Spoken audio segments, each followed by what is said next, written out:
Lebrun-Brossard qui va nous parler aujourd'hui des humanités numériques et du concept d'humanité numérique en littératie médiatique multimodale. Je m'intéresse à la littératie depuis très longtemps, mais je ne savais pas qu'il y avait ce concept qui était appliqué à la technologie numérique, à l'arrivée d'Internet, et qu'il y a des penseurs, philosophes, spécialistes des sciences sociales, des sciences humaines, qui s'étaient dit que finalement, on assistait à l'émergence d'un nouveau monde qui était basé sur les nouvelles technologies. J'ai trouvé ça extrêmement séduisant. Je me suis intéressée aux racines de ce concept-là et tout le monde s'accorde à dire que c'est un jésuite qui, à peu près vers la fin de la Deuxième Guerre, le père Buzat, a commencé à faire des recherches sur les œuvres de saint Thomas d'Aquin. C'est une somme théologique énorme et il voulait savoir quelle était la récurrence de certains mots et il n'y arrivait pas avec les moyens traditionnels. Alors il a demandé à la compagnie IBM son aide. C'était l'époque des cartes perforées. Par la suite, il y a eu les linguistes qui, eux, s'intéressaient beaucoup à ce qu'on appelle la linguistique computationnelle. Alors eux aussi ont été aidés par les premiers travaux informatiques, mais c'est seulement quand l'ordinateur personnel est arrivé dans les années 80 que les humanités numériques ont pu vraiment prendre leur essor. Et plus particulièrement avec l'arrivée d'Internet, il y avait la possibilité, avec cet instrument-là, de faire connaître ses opinions, etc. Donc, les humanités numériques ont une histoire qui est très récente. Finalement, bon, c'est une nouvelle transdiscipline ou translittératie, comme l'appellent certains. C'est une convergence de savoirs qui touchent l'homme et qui sont traités par des machines manipulées par l'homme.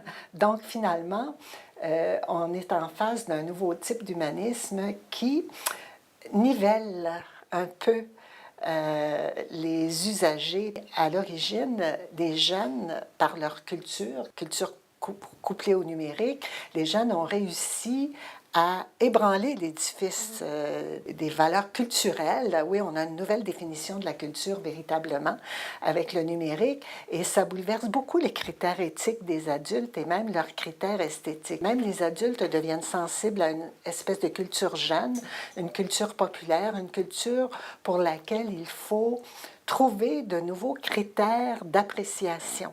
Puis comment ça s'inscrit en fait, au regard de la littératie médiatique multimodale? Déjà dans les années 80, je te dirais, il y a des cours qui ont surgi dans les écoles qui s'appelaient Nouvelles technologies ou encore Applications pédagogiques de l'ordinateur. On utilisait l'ordinateur que dans certaines de ses fonctionnalités à ce moment-là, presque comme un traitement de texte, presque comme une machine à écrire. La preuve que ça a évolué et qu'on a eu dans les écoles de plus en plus de gens qui maîtrisaient l'instrument, c'est que finalement, ces cours-là ont disparu purement et simplement.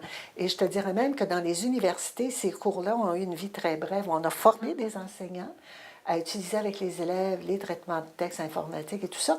Puis là, tout à coup, il y a une mutation à peu près vers 95, 96, 97, justement avec l'arrivée d'Internet, avec toute cette expansion-là. Donc, on en est venu à dire, mais bon, l'ordinateur peut très bien être utilisé à l'école, il peut très bien développer un certain type d'accès au savoir. Dans tout l'humanisme traditionnel, les disciplines étaient cloisonnées. Il n'y avait pas tellement de lien d'une discipline à l'autre. La preuve, dans le réseau scolaire, on fonctionne encore de cette façon-là, sauf au primaire où l'enseignant est un spécialiste multidisciplinaire. Mais là, il a fallu, avec l'arrivée donc de ce concept-là, qui est un concept transdisciplinaire, qu'on se dise, mais il faudrait repenser nos méthodes, il faudrait repenser nos corpus. Alors, dans le monde anglo-saxon, on s'est dit, il faut repenser les curriculums de façon à ce que les matières aient plus de liens entre elles. Par exemple, le français, l'histoire et la géographie devraient avoir des liens parce que ça semble, disons, une conception de la culture qui est intégrée lorsque l'on a une transdiscipline de cette sorte-là. Mais il fallait prévoir des formations d'enseignants qui misent sur les similarités entre disciplines, les similarités entre approches et faire travailler aussi les enseignants d'après la technique du remix, c'est-à-dire sur un même objet, sur un même thème, avoir des points de vue ou des approches différentes et se servir de toutes les ressources d'Internet, des bases de données, pour pouvoir bâtir un objet qui sera un objet d'apprentissage. Je dis ça, mais en même temps, les enseignants apprenaient par eux-mêmes ce qu'étaient les nouvelles humanités numériques en faisant ces remixes-là, mais ils apprenaient aussi comment en faire graduellement à leurs élèves. On en est là actuellement, c'est-à-dire qu'on est en train de réfléchir à la façon de former des enseignants dans nos facultés de formation des maîtres, comment les former pour travailler davantage en collaboration entre eux. Il faudrait aussi qu'on pense qu'il y a certains spécialistes dans l'institution scolaire, bon, par exemple les anciens spécialistes d'audiovisuel, mais aussi, surtout, les techniciens en documentation, les bibliothécaires. Il faudrait qu'on pense que ces gens-là, par essence, sont les aides de l'enseignant lorsqu'il veut faire une approche transdisciplinaire du type humanité numérique et ils ont les ressources, ils savent, ils ont par formation la façon d'y accéder. Ils ont aussi des critères esthétiques et éthiques qui leur ont été inculqués lors de leur formation. Alors, je pense que les enseignants universitaires ont tout à gagner à travailler avec des gens qui sont en technologie de l'information et de la communication. Actuellement, au Québec, il y a aussi d'autres spécialistes que ceux de sciences de l'éducation qui s'intéressent aux humanités numériques. Il y a des gens en sociologie pour leurs propres besoins, des gens en histoire, géographie, donc sciences humaines. Il y a aussi des gens en littérature, je pense entre autres ici à l'Université du Québec à Montréal, à l'équipe de NT2, Bertrand Gervais.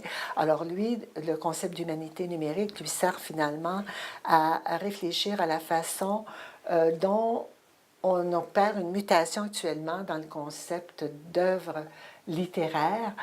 L'œuvre littéraire n'est plus seulement une œuvre textuelle, c'est une œuvre qui est un mélange d'images et de textes, images en mouvement également. Alors, il y a des œuvres qui sont nativement numériques maintenant, qui sont cataloguées sur la plateforme de MT2, pas seulement des œuvres québécoises d'ailleurs, des œuvres qui proviennent d'un peu partout. Ce laboratoire-là fait une œuvre importante pour préserver un patrimoine qui est en émergence. Et je parlais de patrimoine, mais toute la notion de patrimoine ancien également est revalorisée par les humanités numériques, c'est-à-dire que maintenant, on peut faire donc des visites virtuelles de musées, on peut avoir accès à des cours en ligne, ce qu'on appelle les MOOC, là. On peut assister à des concerts, lire des ouvrages qui sont numérisés ou qui sont nativement numériques. Il y a des recherches qui sont faites justement en didactique des langues par certains de nos collègues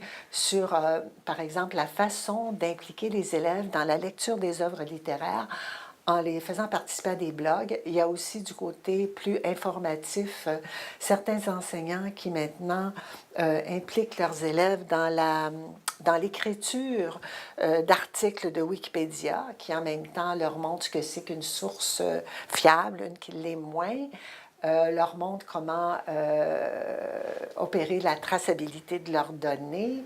Bon, tout ceci fait partie d'un apprentissage, je te dirais, qui est nouveau, qui n'existait pas il y a 20 ans. Alors, c'est tout ça que le concept d'humanité numérique nous a amené à découvrir.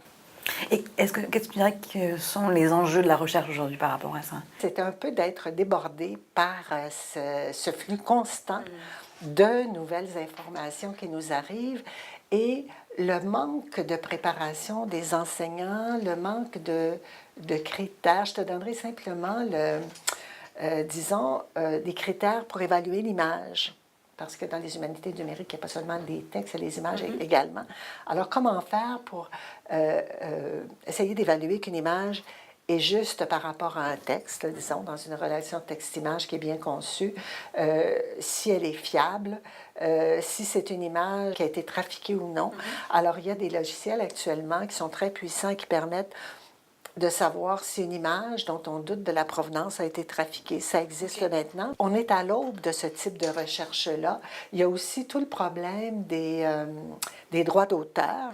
Il faut réfléchir particulièrement, même si on a des œuvres en open source là, qui sont de plus en plus sur Internet, ça instaure un problème de plagiat. Alors, quand on a l'open source et que les auteurs de textes acceptent de signer une sorte de convention comme quoi là, tout est ouvert et ils peuvent mettre à la disposition d'un grand public sur la toile leur œuvre, ça va bien, mais tous ne font pas ça.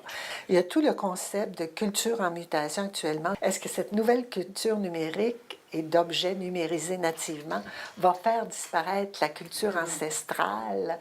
Wow, c'est riche, on a beaucoup de matière.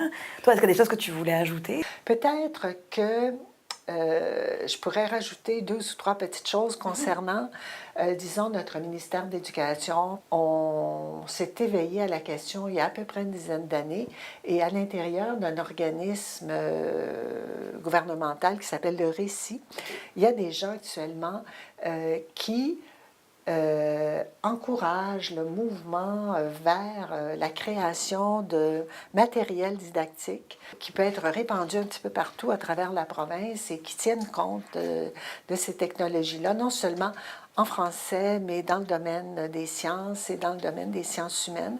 Il y a une espèce de réseau qui se crée. Il y a une association aussi qui s'appelle la COAPS, qui est en train de développer toute une expertise actuellement sur l'infinité de ressources qu'on peut avoir grâce aux nouveaux outils numériques. Côté culture, plus généralement, bon, il y a la banque, la Bibliothèque et Archives nationales du Québec, qui numérise des documents depuis très longtemps. C'est la voie de l'avenir. Il y a d'autres musées, par exemple, je pense au musée McCord, qui a numérisé depuis très tôt ses collections, qui a tout un volet éducatif également, et sans compter les éditeurs qui s'y mettent, alors qui publient des livres, des ouvrages, non seulement sous forme numérique, mais qui pensent actuellement et qui ont commencé à faire des éditions sous forme enrichie. Donc, c'est une grande tendance actuellement, miser sur les humanités numériques. Je trouve ça absolument passionnant.